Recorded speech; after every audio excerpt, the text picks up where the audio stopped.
खुलुमबाय।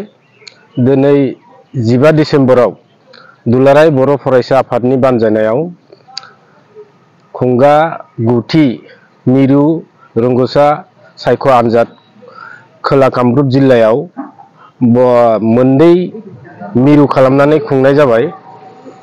बे खुंनायाव गासै गंथाम गोजौ फरायसालिनि फरायसाफोरा बाहागो लाबाय। गासैबो फरायसाफोरा बाहागो लाजोबदों।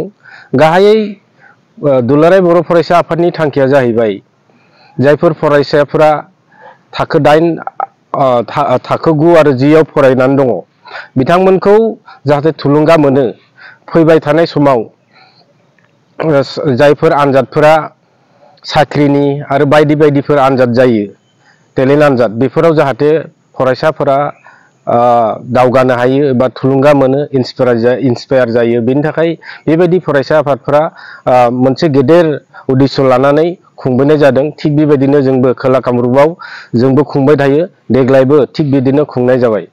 गाहाय थांखिया बेनो। गोजोन्थों।